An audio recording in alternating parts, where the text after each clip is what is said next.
Sénégal ñu ngi nuyu ñëpp su nekk si turam wax santam di nuyu ñu nekk si réew mi ak ñu nekk bitim réew ñu feebar ñu leen di ñaanal yàlla teggil leen seen feebar ñu nekk si kaso yi ñu leen di ñaanal yàlla jëlee leen fa te ñu bañ fa delluwaat te ñu bàyyi leen xel ñi nga xamante ne dañu am njàqare yàlla génneel leen ko ñuy nuyu kilifa diine yëpp di nuyu kilifa aada yi di nuyu njiitu réew mi ak gouvernement am di nuyu suma yaay suma pàpp sumay mbokk suma soxna sumay xarit ak sumay am di jàmm di nuyu daal ñëpp daal di leen nuyu yéen journalistes yi nga xam ne yéen a ngi fi teew ma fas yéene nag ànd ak yéen ñi fi nekk nag yéenay samay priorité pour saison bi ma jëm incha allah événement yëpp yu may def yéen ñii yéen a si priorité suñu paree ñu def liste bi te xam ne ñooy liste VIP incha allah lu waral woote bi nag du leen lu dul wax perspective yi nga xamante ne PABC moom la nar a def si saison 2020 muy làmb yu ñuy organiser mais événementiel la ñuy def événementiel nag soo ko déggee du làmb kese suñ ko xoolee tey ñun ñooy man maay structure bu fi njëkkee jël Waly tëggu ko jël Pape Diouf tëggu ko loolu promoteur spectacle sur promotion wu lutte dañuy def tam promotion spectacle voilà fas yéene tam ci suñu diine ay jullit lañ bàyyi ñu suñu diine tam parce que mooy commencement mooy fin wu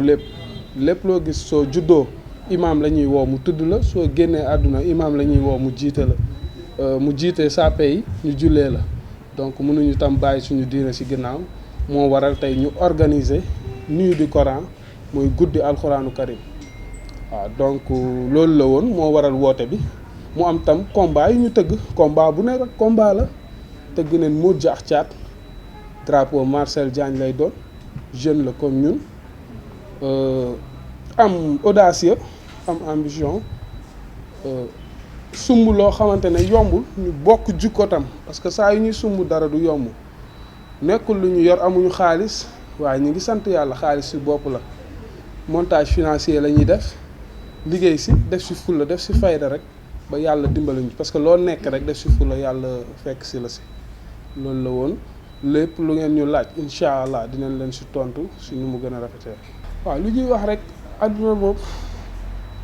at bu ne ak lu ciy xew jamono bu nekk ak lu ciy xew te yàlla nee na innama yusru sal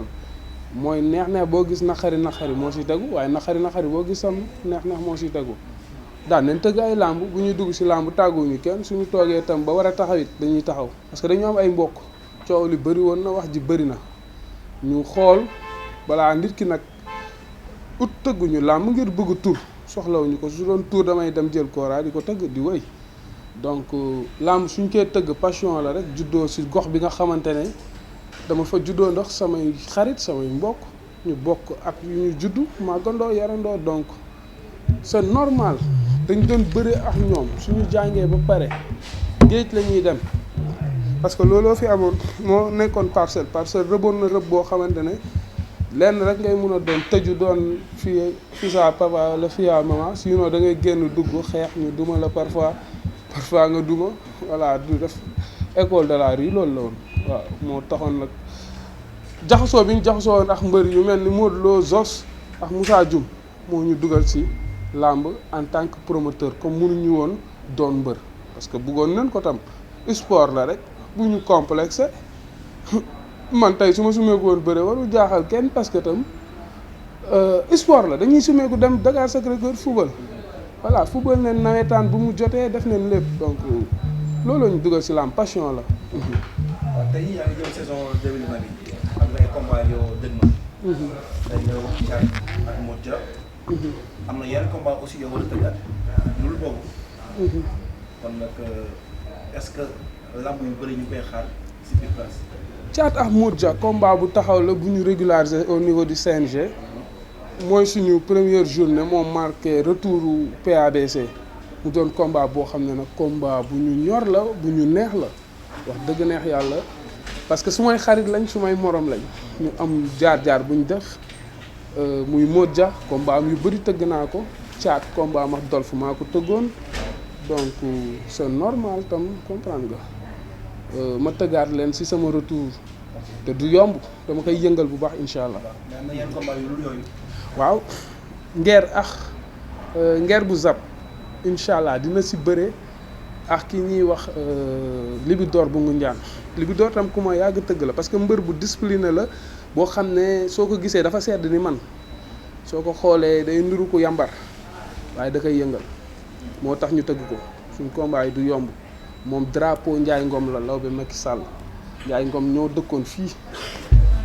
doon nit ku am teranga comprendre nga ñu sekk kóllëre ñun suñuy tuddee drapeau duñu la ko tuddee ngir xaalis sama premier drapeau maa ngi ko tuddee El Hadj Moustapha Ndiaye sport de chez nous ñun ñëpp xam nañ ko voilà donc soo xoolee samay combat ñu may tuddee su may xarit la ñuy doon ñoo xam ne sekk nañ jàmm wala mu doon jeune bu dynamique boo xamante ne ku am fula la fayda ba pare ambitieux audacieux.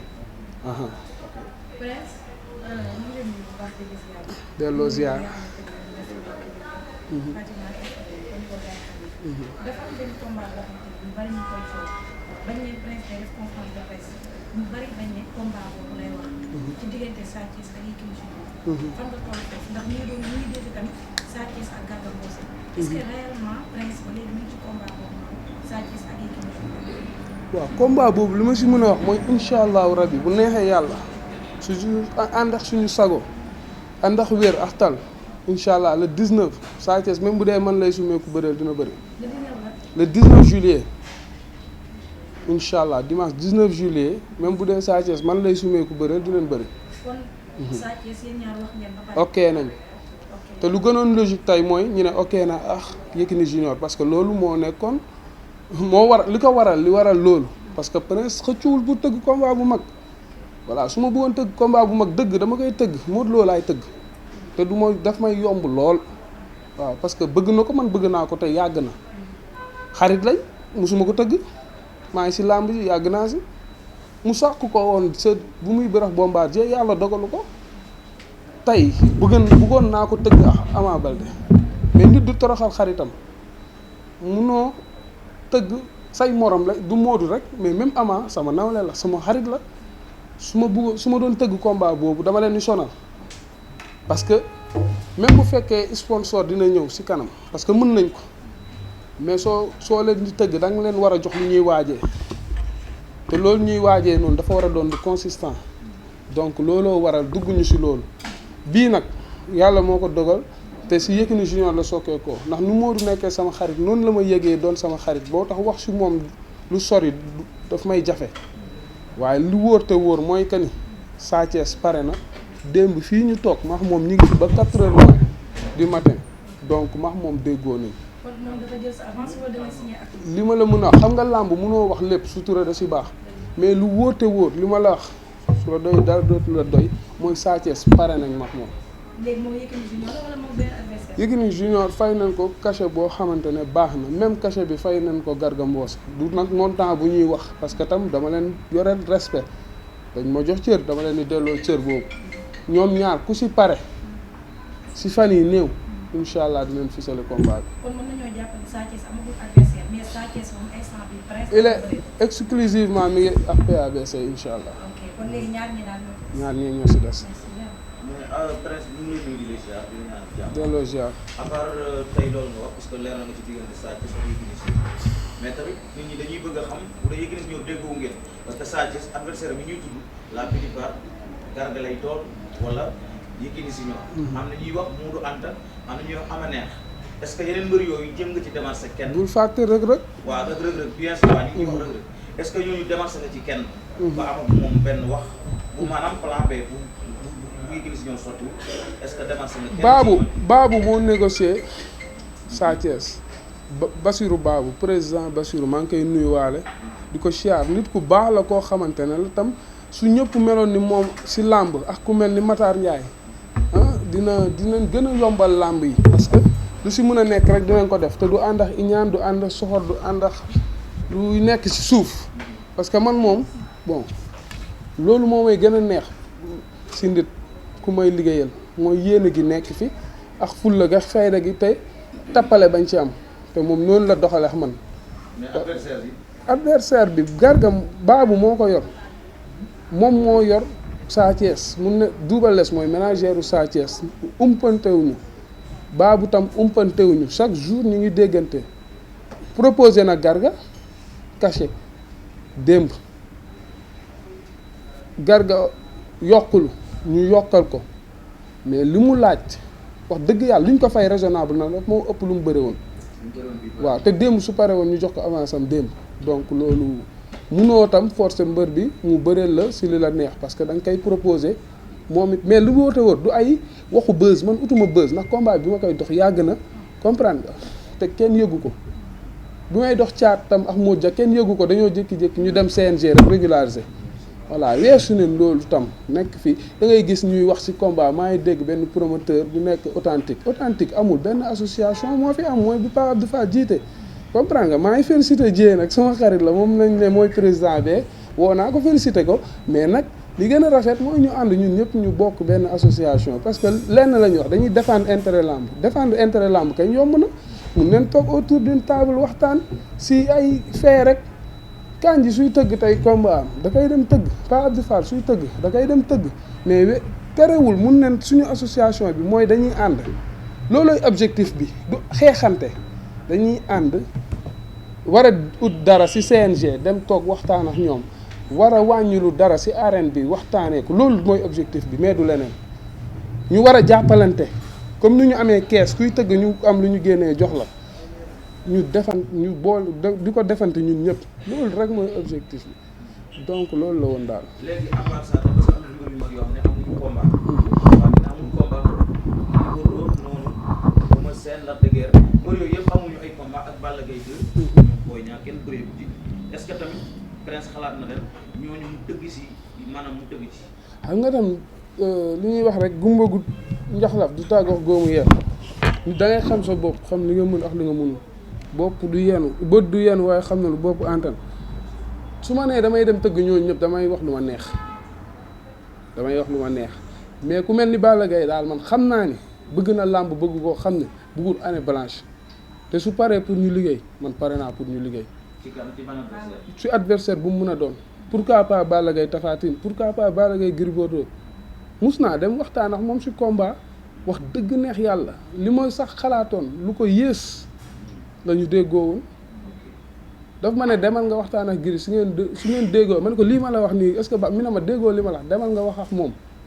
su ngeen déggoo ma dem wax ak Gris ñu nekk ci temps bu yàgg mu may dawloo ba noonu te lu concret la woon pour 3 mois parce que nekkul woon dama yoroon avance yoruma woon avance damaa yoroon cachet global bi ci saak bi may dem këram dama ko yóbbaale lépp preuve à la vidéo yëpp a ngi fii xam nga man du ñuy wax chaque fois buzz soo waxee du ma bëgg sax wax ci yenn yi mais buzz rek la ñuy wax ngay ut man barki borom Tuubaa gannaaw Mohamed Seydina Mohamed rek laa yaakaar barki Muhammadu Rasulullah sallallahu alayhi wa sallam amul lenn lu ma ci nekk te nekkul loo xamante ne lu ma nar la bokk lu may def lu nit mënoo ne lii dinaa ko def parce que xamoo ndax suba di nga yeew mais lépp lu ma ci wax rek mooy lu ma nar. mais Balla Gaye dinaa si ñëwaat est-ce que pare nga pour sol sa dàll dem ci moom waxtaan non Balla Gaye magu Sa Thiès la Sa Thiès waxtaan nañ ci biir waxtaan bu ñu paree wax nañ ci lu mel noonu waaye du man maay dem ci Balla Gaye mais Balla Gaye ci boppam su ko sàkkoo moom nekkul du question de jëndax jaay foofu du jëndax jaay mais dañuy defar làmb pour defar làmb waaw làmb ji dara nekku ci soo xewul deful dara gis nga ñuy wax sponsor yi di daw rentabilité la ñu soxla am nañ visibilité ba pare ku mel ni société bu mag bi jarul ñu leen di tudd di leen may promotion bi comprendre nga ñoom dañu amoon objectif bu leen indi woon dugaloon ci làmb objectif bi buñ ko atteindre dañu lay ne violence du fi jóg problème de éducation de base la suñu yarul nit ñi ci kër gi suñ demee fu ñu dem dinañ ko wane te ñàkk yar dafa nekk ci Sénégal ci tali bi ci kër yi ci làmb ji moo fi ne donc bu ñu lay loolu Marseille sponsor am xam ngeen ko du caaxaan sama maam moo nekkoon président Marseille Pape Diouf xam naa boog lan lañ doon am si sponsoring même si Marseille brillé wul tey soo demee Angleterre pareil Hooligans yi Liverpool ñoo dàq xeex fuuf football bi fii ñaata nit ñoo si dee ñaata nit ñoo si ñàkk seen bakkan yàlla na leen yàlla yërëm donc loolu lay la mais rentabilité la ñu soxla man dem naa ma toog ak ñoom en 2014 ma tegal leen business plan boo xamante ne man maa ko bind plan de communication boo xam ne maa ko bind à article 1 ba 24 xam nañ lu may wax Awa Niang moo fa nekkoon ak Bousso ak seen benn assistant amuñu luñ ciy teggi il n'arrivait pas à atteindre le maximum de lutteurs avec la mutuelle de la lutte bu ma leen dugaloon dinañ doon atteindre presque tous les lutteurs dañ doon wax ñeenti nit juróom-ñetti nit ñooy séddoo millions yi ñuy joxe loolu la ñu layoon ci biir violence bi communicateur traditionnel ñoo ko doon wax parce que bon xaw ma lan mooy seen lan moo leen poussé woon ñu koy wax mais ñoom dañ doon wax il n'arrivait pas à atteindre le maximum de lutteurs CNG tey ak ça bu ñu fa demee di waxtaan ak ñoom amul appel d'offre gré à gré la dañ leen koy jox chaque jour te du ñu jëriñ benn mbër yu fi feebar bëri na mbër yu fi ñàkk seen bakkan ñu dem ba sonn ay anciens lutteurs bëri na mais ak ça boobu fekk siwu leen dimbalewu leen parce que assurance mooy assurance soo demee ba joxe sa 2000 francs ñaata lutteur bu dee 10 000 francs yi ñuy joxe CNG lutteur bu nekk dañ ko siy génnee 2000 francs buy dem assurance xaalis boobu fu muy dugg mooy day dem rek mais du ñëwaat ay 200000 la ñuy joxe ay frais loolu 100000 dimbalewul nit moo tax tey mutuelle de la lutte boobu may wax moom laa proposé woon Orange doon na régler situation bi ba Orange war a mën a ñëwaat si làmb te bu dul dara sax suñu sponsorisé wu fondation Orange Sonatel war na mën a dugal foofu loxoom moo tax làmb ji yëpp ñu war a defaat assise comme ministre Matar Ba ma koy nuyu de passage pare na pour sol dàllam ànd ak promoteurs yi dem seeti société yooyu meilleure solution bi loolu la mooy ñu man maa bind projet bi maa ko moom waaye jël naa ko tegaat ko si loxo Alioune Sarr Pape Abdou Fall ak Bassirou Babou comme ñoom ñooy président yi ak jéey sax ñu boole ko teg ko dem seetiwaale ñooñu dossier boobu moo gën a solide bind plan de communication yóbbu ko arène nationale bu boobaa muy Orange wala Free wala whatever keneen Expresso mun nañ ñëw kenn ñu signé sax moom exclusivité ñu def logo am si arène bi yëpp nga xam ne dina accompagner lamb pour toute la saison ba nga xamante ne du lu xaalis du CNG moo koy téye du président Pape Abdou Fall moo koy téye du Bassirou Ba moo koy téye mais day doon xaalis boo xamante ne ministre Matar Ba moo koy teg mu doon budget exclusif pour la lutte buy jàppale mutuelle de la lutte de ce fait que mbër bu si am gàllankoor mutuelle bi dina la toppatoo te promoteur bu siy tëgg doon promoteur boo xamante ne def nga fi say preuve mutuelle bi dina la accompagner wala sax bu fi deful preuve bu adhéré te wane lenn loo xamante ne que bët xel mën na kaa nangu. léegi à part loolu fi ñuy jël maanaam ginnaaw presse lan moo maanaam ci actuellement parce que lamb il faut que ci li ñuy xalaat mooy am na ñu lay jàppale ci côté finance yooyu actuellement presse yan partenaire la àndal ba tax. presse moom du mës a tëgg lamb te du ànd ak partenaire business plan la ñuy wax montage da ngay def sa montage financier nga am loo yor dox njëg wala nga joxe avance léegi leneen li nga xamante ne moo si topp du lenn lu dul plan de communication ak waxtaan booy waxtaan ak partenaires yi pare nañ pour def ko te dañ koy def ñu ngi koy def nii am na ñu ñuy signer ay contrat mais li ñu soxla dëgg pour mën a dekkali làmb mooy sociétés yi mag yi parce que ñoo antan yenn budget yi mais ñun suñuy tëgg làmb moom dinañ ko brander ba mu fees te ñuy brander koo ma gis ma brander ko ci stade bi jox na ma ay millions loolu moom amul sax demal ma ñëw sama jëkkëru mag ki nàmp jox ma daf ma doon sponsorisé amul at bu ma joxul ay millions yu bëri loolu moom xalaatuma ko sax di foowee làmb daaw mënoon naa tëgg làmb daaw laa toog tëgguma làmb daaw kese ñu foo ne at yu bëri la daaw kese la mais daaw mënoon naa tëgg làmb mais du ma jël 3e combat mu du ko tëgg grand combat loolu day yàq làmb te dañ koy direct léegi direct boobu ngay def dem jël 200.000 sponsor kooku doon joxe ay millions nga dem jël foofu 200.000 ba pare nga bëgg mu joxaat keneen ay millions am na lu muy am bu dee tey Sénégal soo tëgee stade combat yi ndaw yi 5.000 spectateurs lay am 6.000 mais ñaata Sénégalais ñoo koy seetaan direct atteindre nga sa objectif si 200.000 te yow nga doon joxe 70 millions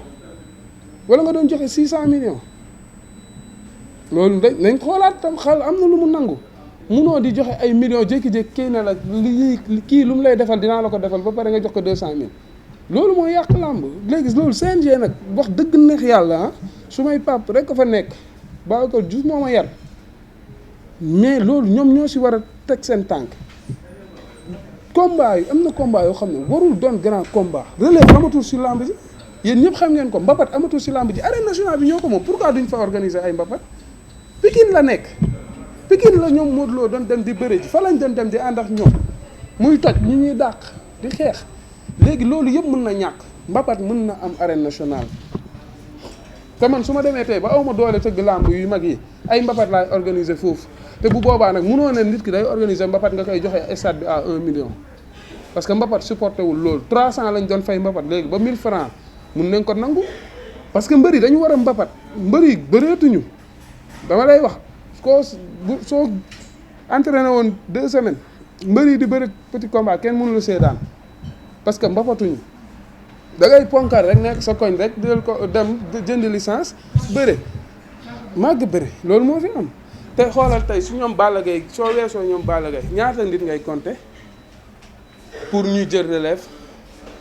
amul léegi ñoom sponsor yi sonnoon leen si Eumeu Sène Modou Lo Eumeu Sène Modou Lo encore Gris Bordeaux Balla Gaye Gris Bordeaux Balla Gaye dafa yomb tam. waaw presque balaa ñuy tëj waxoo si alxuraan bi. waaw léegi balaa ñuy dafa am ñaari question yi may revenir pour ñu après bàyyi gars yi dafa benn bi mooy si promoteurs yi yéen promoteurs yi. dañu gis ñii dañu kaw def nii ñu kaw def nii association bi ñaata association la ak seen diggante comme ni ñu ko waxee sànq comme Dieye production ak Pape Fall lan moo tax. Dieye production moom nga wax mooy président association authentique Dieye production moo fondé association bi bii ñu ne Dieye moo ko fondé. Dieye moo ñu njëkkee invité këram ñu bokk lekk promoteur daanul lekk kër promoteur. munoo fondé dara nag laat moo ko coordonné ñoom ñu ko coordonné kii fondé ko kii coordonné ko ba pare ñu bëgg a génn dem di nga tabax sa kër ba mu jekk nga génn bàyyi ñeneen di fa dëkk. amul luñ ciy leeral mooy dañoo war a ñëw ñu ànd. luy loolu dañoo kenn moomul association bi santul Fall santul Sissoko santul Kandji association des promoteurs de lutte avec frappe la tudd ANPLS. association waaw mooy président bi ñoom Dieye moo ko nommé yow nga nommé nit ba pare nga dem loolu amul sens quoi nañ ñëw ñu bokk ñu liggéey ñu avancé. mais tam exclusivement Modou Lo dem na États-Unis egg na si jàmm. voilà Modou Lo mi ngi Amérique dem na waaji armée fëgala incha allah drapeau Mamadou Ngom Niang DAGE du ministère des sports lay doon dina am incha allah le 31 mai waaye tam ëbbali ak hôtel Dior seen combat taxaw na si dina si am incha allah combat yi moom dañuy fexe ba nga xam ne combat bu si nekk dina am 3 yoo xamante ne bu si nekk mën na doon grand combat moo si am incha allah. yeneen journée est-ce que yaa ngi koy dégg yeneen journée. bon suñu objectif bi 3 journées la bu dee su si amee 4e Kolda lay doon. wóoragul nag ñu def ko parce que Kolda suñ fee tëgg gratuit lay doon. waaw dañuy demander bu ban sama dëkk moom ñoom laay waaw dama leen di beral loxo. te bon région itam suñ fee tëgg noonu la war a demee dañu war a am ñu ñuy accompagner rek ñu tëgg ko def ko gratuit mais li gën a spécial tam si journée 13 bi Modja ak Thiat suñu atteindre 20 000 billets su signature contrat bi incha allah dinañ indi huissier ñu constaté ko suñu atteindre 20 000 billets ñoom ñaar ñëpp dinañ leen may 4x4. 20 000 billets. arène nationale. ñoom ñaar ñëpp dinañ am 4x4 Kia Sorento 2012 ou 2013 parce que si loolu la ñuy yëngu incha allah dinañ leen ko defal parce que tam mbër yi moom nit ñi ñoo leen mën a def mbër yu mag mbër bu suñ defee 19 999 billets ñu jàpp si yàlla te xam ne ni bu boobaa 4x4 yi sama yaay laa koy jox rek. mais combat bu yàkkamti combat bi incha allah dañ ciy def spectacle. combat mu jax caat parce que retour la xam nga yéen a ko wax mais yéen dama dellu si waat combat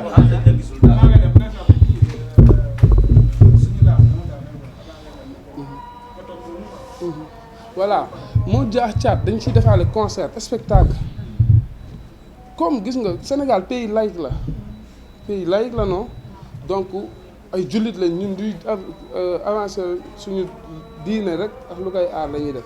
mais tam dinañ sédd catholique yi tam dinañ indi chorale ñett chorale au moins ñu ñëw tam parce que dafa tombé ak lundi Pâques c'est pour les chrétiens donc ñoom dinañ leen permettre ñu exprimer aussi incha allah comme suñuy maam ay tuubeen leen sama yaay séeréer la waa jaxaaw dinañ leen indi mais Sidi Diop dina ñëw prester si Thiat Seck dina si prester Paama dina si prester Sabel ak Momo Dieng dina si prester Demba Guissé dina si prester Wally Seck ma koy wax rek bu boobaa mu jox ñu podium bi ak sono bi ñu def spectacle non stop 14h midi la ñuy ibi stade bi incha allah à partir de 14h dinañ commencer prester ba 18h incha allah loolu c'est pour aider les lutteurs pour wane leen ni que nous sommes de bonne foi pour ñu atteindre seen objectif 20 000 billets boobu voilà donc munoo toog sa kër rek yor sa commenté naan promoteur bii dafa soof dafa ñaaw dafa lii mbër bii dafa waroon def nii combat bi dafa war a taxaw toog sa kër soo bëggee làmb dox nga ne da nga ko bëgg da ngay dem stade jënd billet 2000 francs 10 combats benn bu nekk 100 francs ñu wis la Sidi Diop ak Pam ak ñooñu ñoo war a doole. léegi nag ñu jeexal ci Abdou bi parce que dañuy leer bu neexal tëjee ko maam bi nga dem soxna ak objectif bi ak pression boo xam ne ci ay événement culturel lañ bëggoon a gis tey nga ñëw ci côté religion bi. waaw loolu anecdote la damaa dem cimetière ñuy denc néew ma taxaw am ku nekk suñu ginnaaw am ku mu àndal xam naa daa bëggoon sax ma jot si lu muy wax ma dégg ko mi ne xanaa su demee kooku artiste la ki génnoon àdduna yàlla na ko yàlla yërëm mi ne xanaa su demee dina tëggal waa yoomee xiyaam dafa seddoon trop Sénégal dafa ñàkk dafa bëri iñaan soxor ak siis te iñaan ak soxor siis xol bu mu nekk sa julli du baax sa àdduna du baax sa àllaaxira du baax dañu war a tàppe xol yi bàyyi loolu xam nga yow nga bañ nit ba mu dee nga ñëw taxaw fekk fu ñu koy dencee nga war a seede lu rafet wax loolu te man intérieurement jullit lañ jullit nag bëgg nañ doon ay ibaadu mooy jullit yu wóor ñi ngi jéem xamuñu nag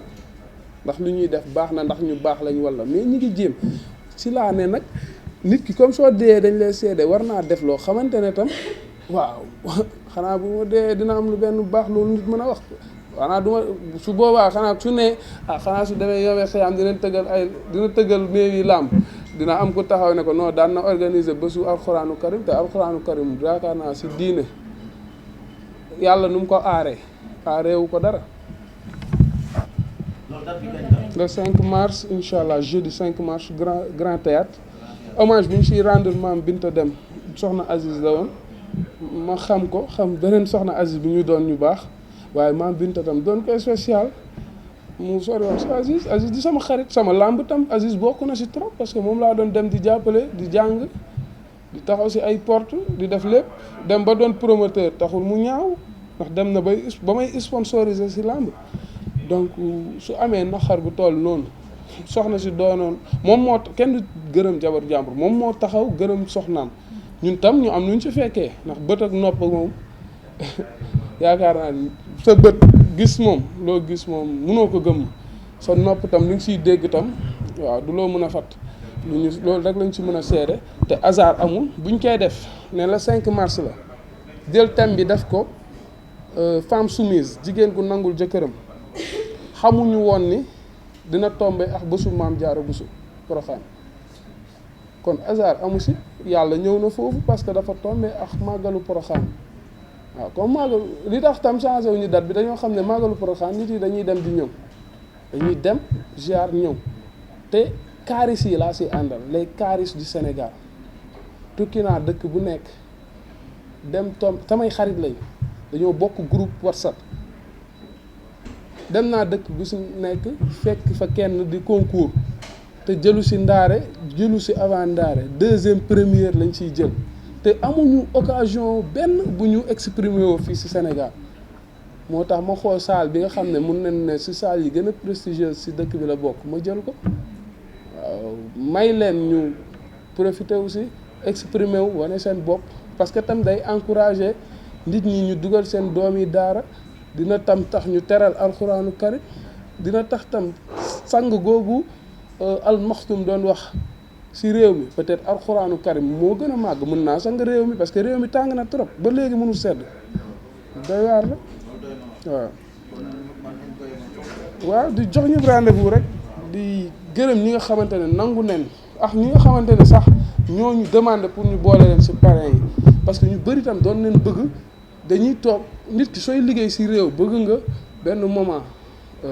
sénégalais yi xam li ngay liggéey ñun tam suñu gisee ki nga xamante ne self-made man la